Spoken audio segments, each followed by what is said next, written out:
This is the time that was noticed and posted for a work session for the Board of Supervisors.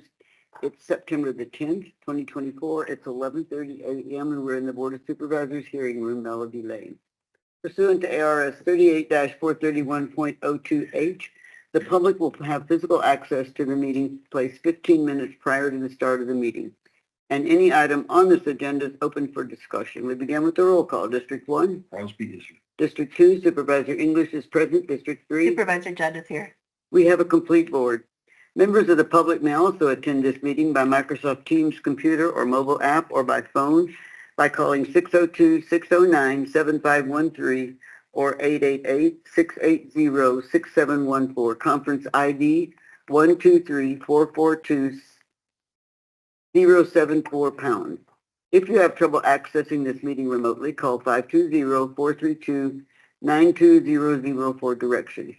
Work sessions are a time for county staff to inform and discuss agenda items at the Board of Supervisors, and public comments will not be taken.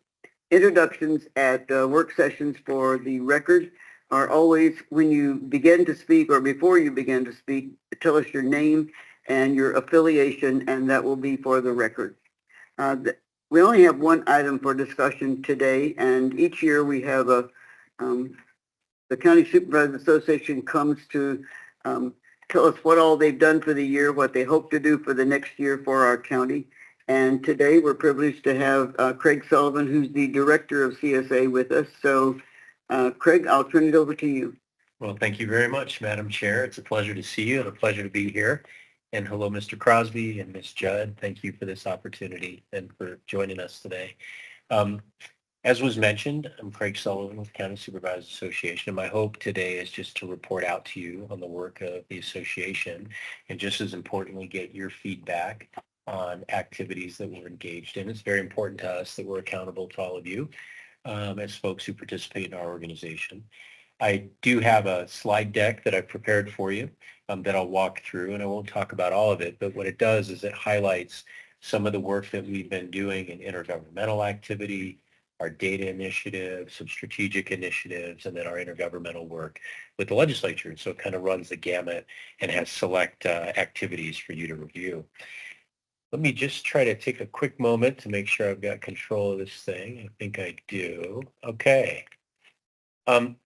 So just to begin with, I just want to thank all of you for your connection with our association, both as a board and your professional staff. This collaboration is really important to share information and help us all work together. And so I really just want to extend my appreciation. You have so much going on here locally, but the professional staff here, I know, is always so responsive to us. So thank you for that, Rich and Sharon and Joe and the whole team. We really do value that partnership. It makes for a strong collaboration. Let me just begin, since not everybody's familiar with the organization, about what we are. This is all stuff that you know well. But the counties came together to create the County Supervisors Association as a nonpartisan research and policy shop to support the counties, to work closely with the legislature. It's an efficient way to do a lot of work that benefits all 15 counties as opposed to replicating it locally. And it really helps us support all of you and the legislature in the decision-making that they make that affects your community. Because that's what we're really all about. And we take very seriously that we want to help in promoting good government across our state. And you'll see some of that as we go through this. We do have all 61 supervisors who participate in our organization, which is important to us. But we also tap somebody to serve on our Legislative Policy Committee. And Madam Chair, thank you for serving in that role. I've learned a ton from you over the years as we've gone through so much of that. To walk through just some of the activity slides, this one, there's a lot of information here, but my point is about how we are bringing in policymakers to visit with all of you on issues that are relevant to your counties. We're connected with work groups and task forces that exist at the state level to be a conduit for the 15 counties. And we also collaborate strongly with what we call affiliate groups, the professional staff groups. And so on this slide, you can see various folks who came through to visit with our board of directors. And on the left, you can see some of the select task forces that we participate in. And some of the big ones in the last year were the Governor's Water Council and the ongoing work that we're doing with the PSPRS Advisory Committee, as well as the work that we're doing on broadband to collaborate across the state to support broadband development. So you can get a sense of just where we spend a lot of our time there. I did want to highlight a little bit of our county data initiative. This is where our team has been developing a mountain of information to support analysis. Our database is now north of 4 million data points, and it continues to grow. Currently, we're building out information on the court system and indigent defense activities and other things that are relevant, just so we have more information to bring to bear in the dialogue. And I put here some select items so you can see how visualizations become convenient from developing these databases. It's a real critical area for us to continue to grow, because as an organization, we know that good decisions need good information. And so we want to be very good at that. And I did provide for you just a sample of how we're translating information in that database into visualizations. So the team put together the county profile that I've provided to you, and you can get a sense of just how all of that comes to life. Moving on a little bit into some of our research projects. In the last year or so, our team has secured about $1.4 million in grants from the Arizona Board of Regents. Initially, that was to support a legislative created work group on recruitment and retention in law enforcement. And more recently, we've partnered with the Arizona Sheriff's Association to initiate a study into detention issues, specifically in the detention space, which, as you know, is unique and is a major issue for all the counties as well as the state. That's just initiated, and so we're excited to migrate that going forward, and we think it'll add a lot of real good information. We also secured a grant for a procurement study. So our team is working with academics to work with practitioners at the to better understand, bless you, to better understand procurement practices. So I know this is kind of that meat and potatoes stuff, but we think that it'll add a lot of value to policy conversations going forward. And I also wanted to flag how we're building out what we're calling resource guides. The most recent one we put together is on expenditure limits. Now we're building out a guide related to property taxes, special districts, and other areas. And what we're trying to do here, supervisors, is every now and again we get called in to help counties troubleshoot on an issue. What led to the expenditure limit guide was counties mentioning to us they've got real problems with it. So we wanted to put a kit together, and now Yavapai and Coconino are going out to have a conversation with their voters utilizing that kit. Other areas that we want to provide info is like what we did on the jail district, when we all got together and talked about what are other people doing? How can we do this? We want to have ready-baked kits that counties can just pull it. So that's where that's really going, and we're excited about it. This slide touches on a strategic initiative that we've been involved in for several years, and this is about controlling the costs associated with the pension systems. So what you see here on this chart is the trajectory of the unfunded liability of three pension systems. And the two at the top, Court and PSPRS, is the one that we were able as counties to work together and locally, and we were able to work with the state system to make sure that we're putting in better assumptions at the state level to try to stabilize that. And you can see how those systems have improved over several years. That's a good thing. The one on the bottom that has not improved significantly is the closed elected officials retirement plan. And that's because it requires the state legislature to work with us on a solution. Our team has devised a plan that the legislature could enact if they want to go forward. That's been vetted by management across the state as well. So if they were willing, we could put a plan in place to get after that one too. But I wanted to highlight this because 6 years ago, all the data points were going in the wrong direction, but through collaborative action, we're moving things in the right direction. And I'm sorry, Mr. Crosby, I saw you. What are these vertical lines that get wider and skinnier? What are those? I think those are individual counties and accounts across the spectrum. And I'll get a clarification from you, but I believe that's what it is. A scatter plot type of thing. So big progress there.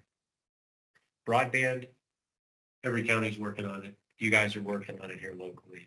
Our role has been initially to elevate the issue with the legislature and help secure grants, which we did.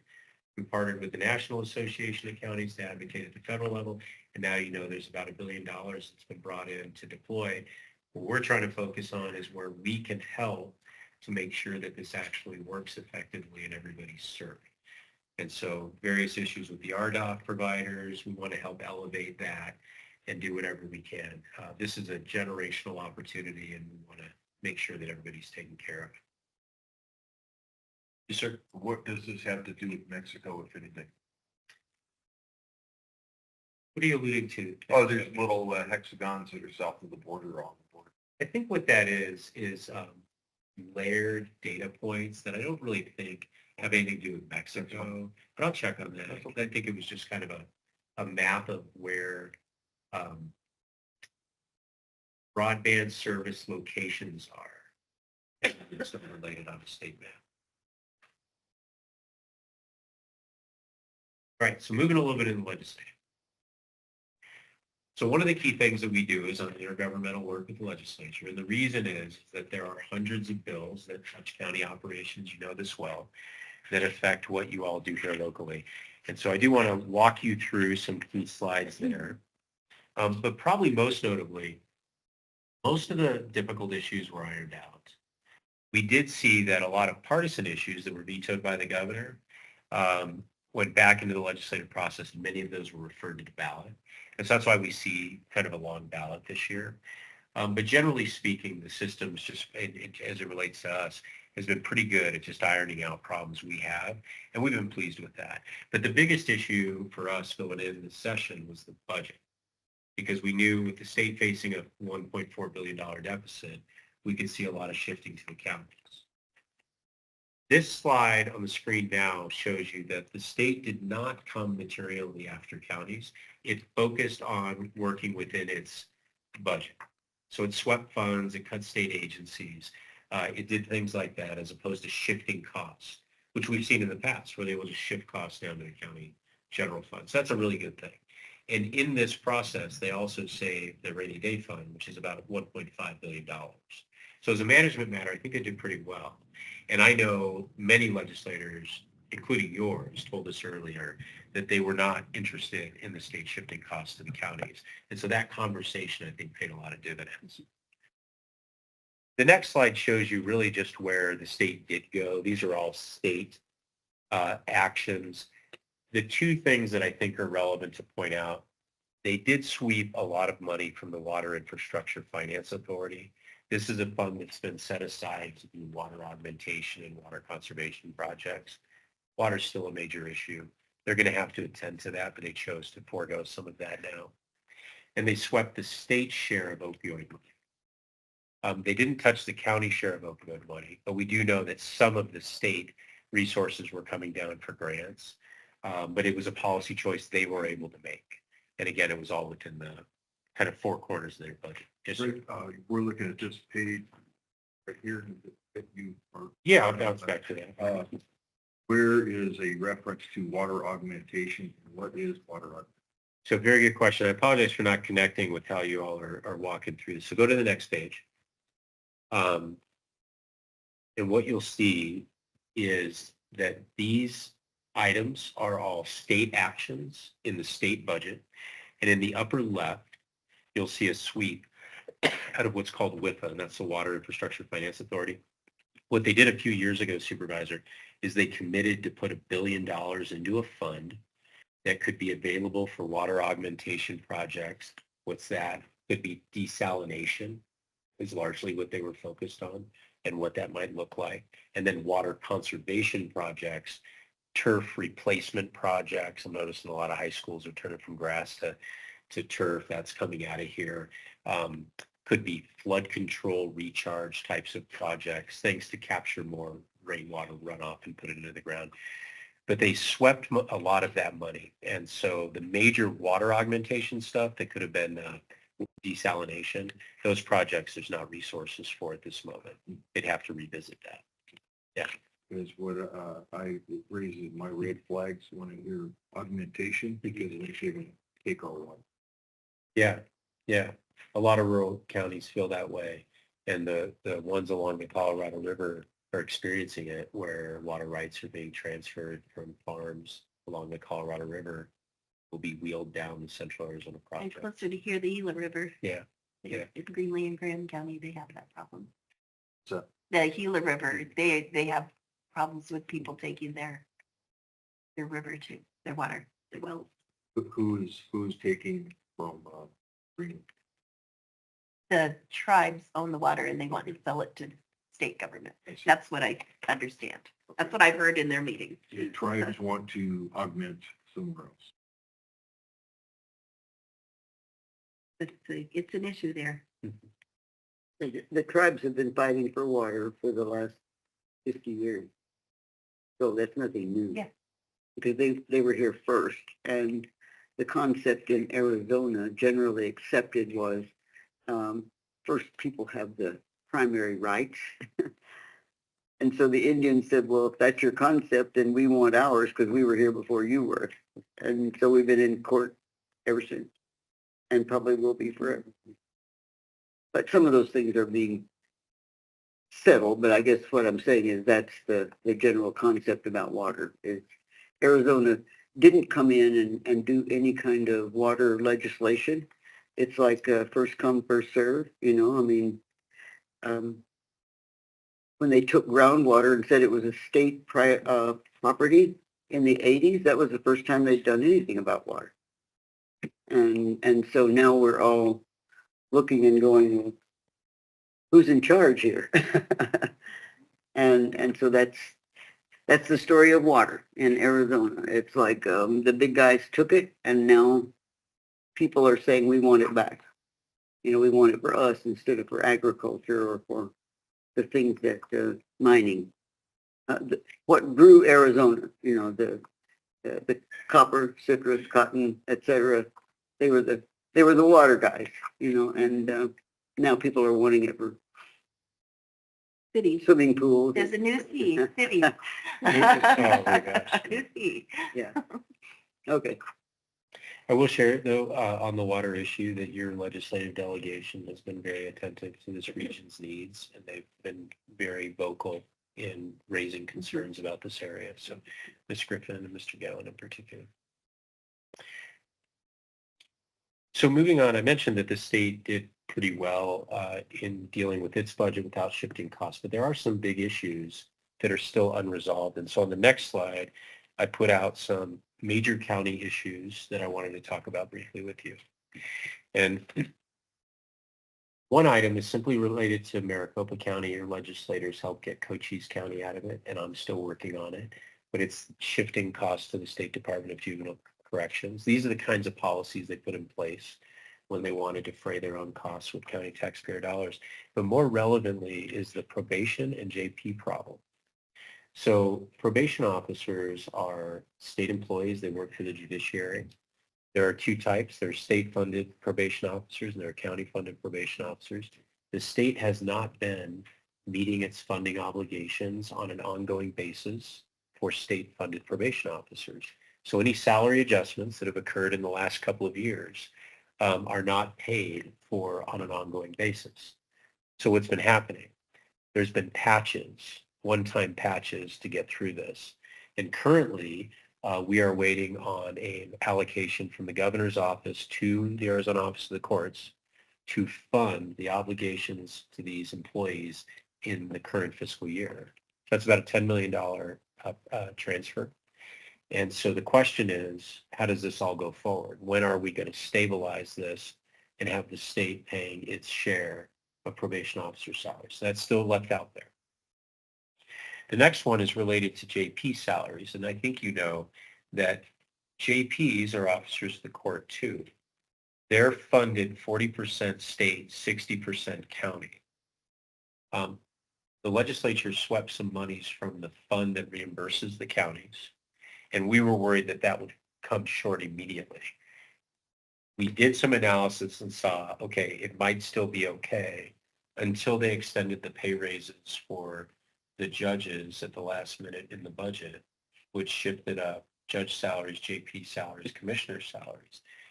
So that destabilized the whole funding situation So we're going to ask the legislature to increase resources for their share of the JPs in the next budget, or that bucket will be short. Yes, What sir. commissioners are you talking about? Full-time? Court commissioners, yeah. Yeah, and so there are Superior Court judges, court commissioners, pro tems that are in the judiciary, and then the justices of the peace. So these are the types of things that are just basic government issues that have to get solved, and we've been struggling to get them solved on a permanent basis. In the last Commissioner is not a term that is used here in Cochise County, so it's not a familiar word. Most people say, well, what is a court commissioner? Yeah, excellent point. Yeah, it's a bigger county thing for sure. Okay. So moving forward, though, I wanted to highlight this laundry list of items. These are all items. This is not new money or new appropriations, but I wanted to highlight this because these are commitments the state has made to the counties that were protected. And what often happens when they're in a shortfall is they start pulling back these commitments. And so if you look under the category that is prior county appropriations protected, Miss English, you'll remember this in particular, but the work we've done on indigent defense money, juvenile dependency proceedings, the cybersecurity grants, in EORP relief, in lieu lottery monies. These are all things that we worked on over the years to get secured for the counties, Cochise County. And so those were protected. So we were pleased with that. But there's always a lot of exposure. We were talking earlier about some of the cost sharing arrangements that were undone during the Great Recession that still have not been brought back onto the books.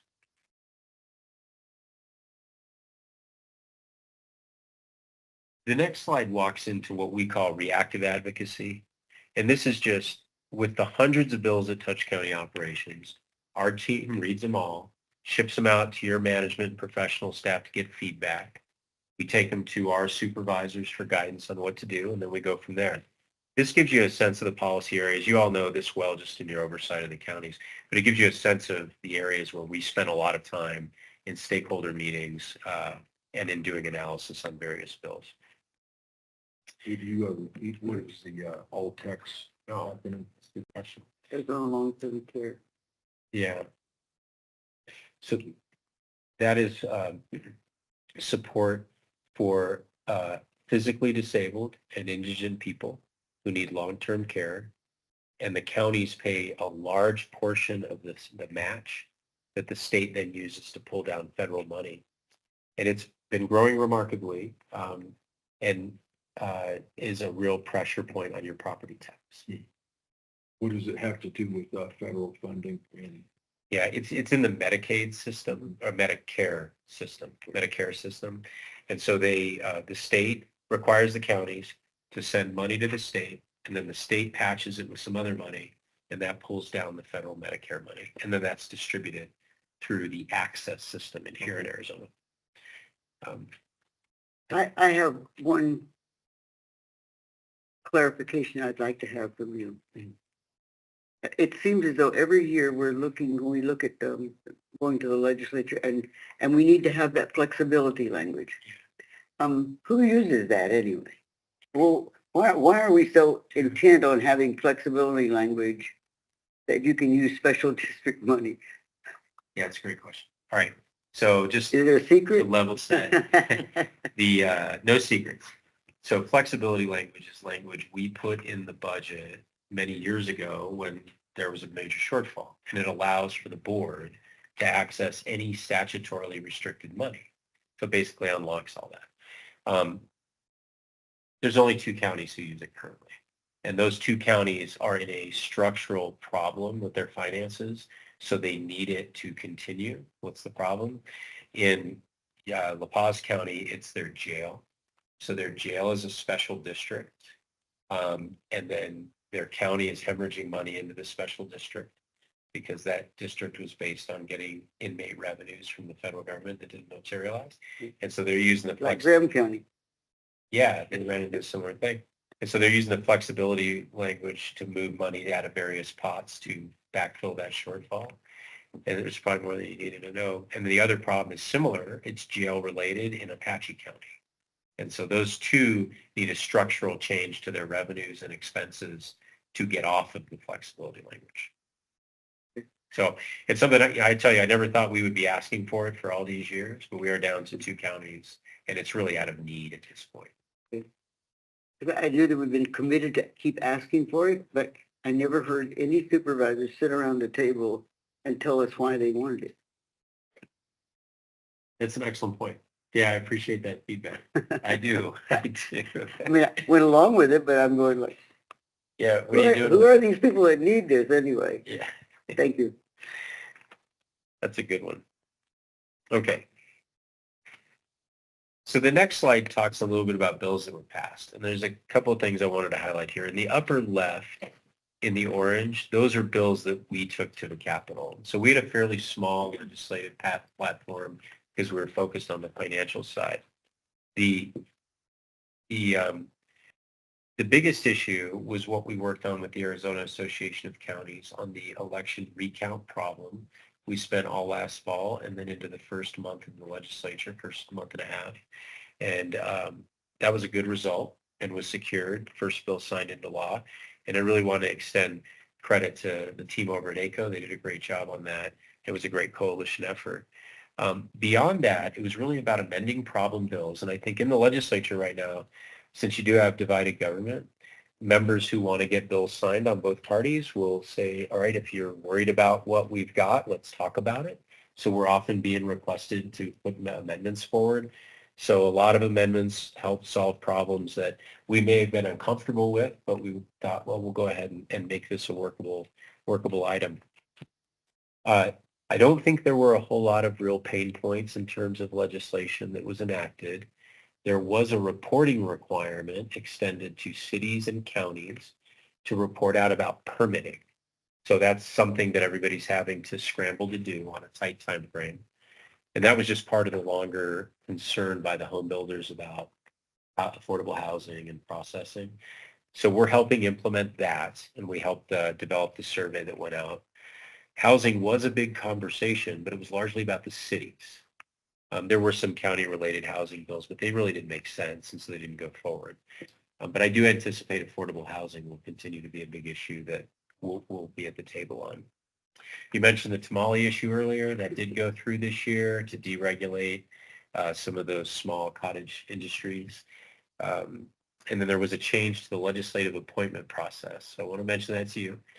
You never know when a legislative appointment is coming your way, but they did change the calendar for that. And so if that happens, we'll be available to help guide you on what the new law is. But I don't think there were a whole lot of other big challenges. Most things got worked out pretty well. I'll bounce through the next couple slides unless you're interested. There were a lot of agency reauthorizations. Those all went through to some degree. I mentioned earlier that a lot of items have been referred to the ballot. There are 11 that are on the ballot. The ones I listed here for you are county related. So Prop 13, which is the border referral issue. What I'm hearing a lot from folks is if that's passed, there's going to have to be some funding coming from the state to help the counties, and that the state's position was, well, we want to see what that means. So we'll have to see where that all goes. And then a few other things that do touch county operations. The final slide that I wanted to highlight just on content was we put out a lot of reports. This is the boring part, but I think it's critical. And I trust that that your team read all these documents as they come through. But yeah, I'm really proud of the work that our team does to put together summary docs for implementation of the local.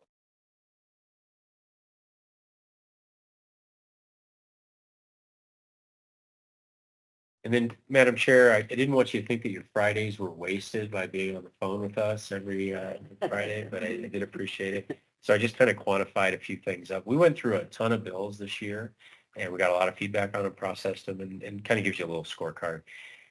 Our team testified just north of 30 times before committee to represent feedback from the counties. Most of that was done by Jacob. He did a great job. And it just really helps with the communication. Many supervisors did come down to tell their local story with legislators, and it really is an important thing to do, and I was really encouraging.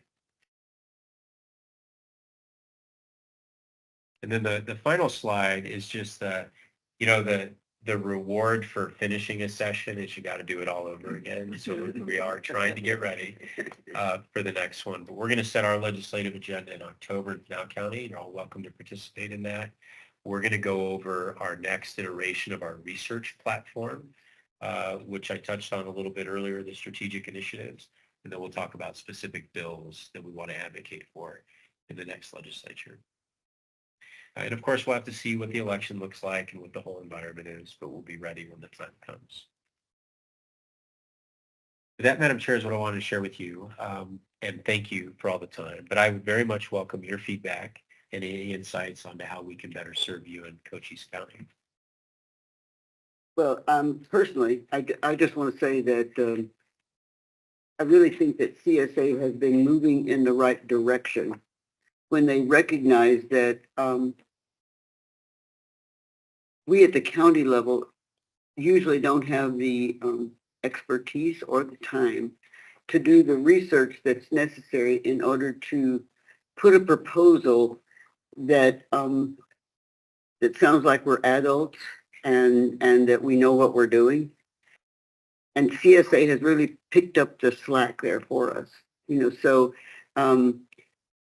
in my way of thinking, that's probably the best thing that you've done is to continue to hire people who are competent to take information and capsulize it for us so that then we can use whatever authority that we have or whatever people that surround us to go with us, and we are telling the right story with the right information.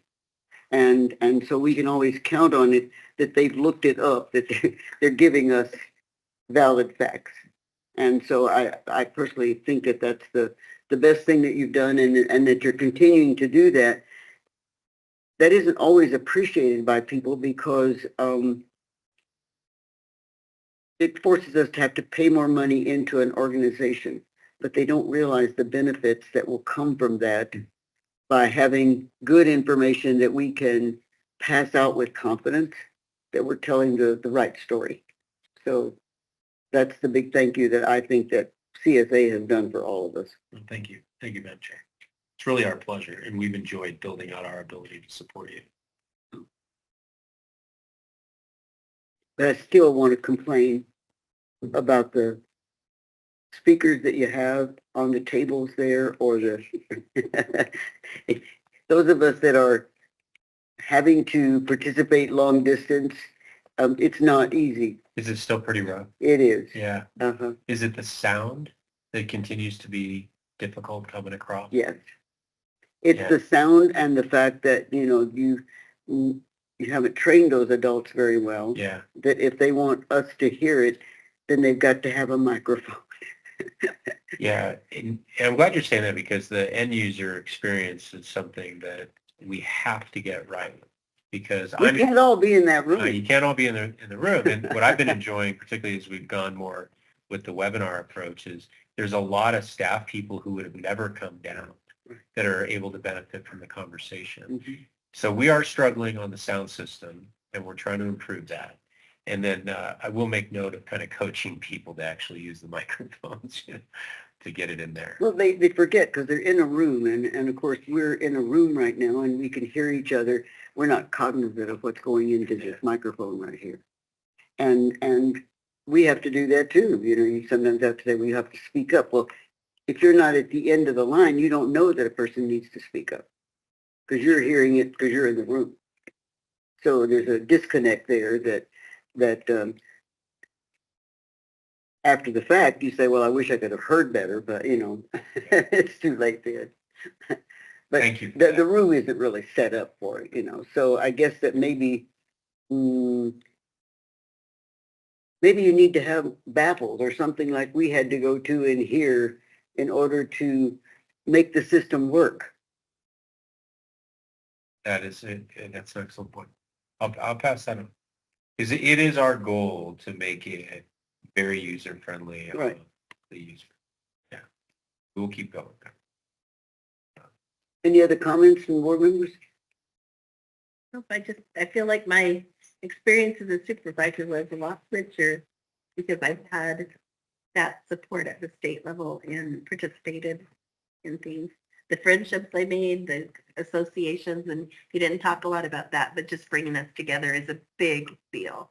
Yeah, I'm glad you said that because it is one of the fun parts of the job, Mhm. building the camaraderie among the counties. And then we have support, Mhm. and then everybody seems to look out for each other. And oftentimes I'll get a call from someone in Mojave or Coconino County that says, "Hey, I just saw something, and I'd like to talk to you about it." And that's very beneficial. Yeah, absolutely. For a social person like me. I don't know if it's beneficial to every supervisor, but I've enjoyed it. It's helped me a lot.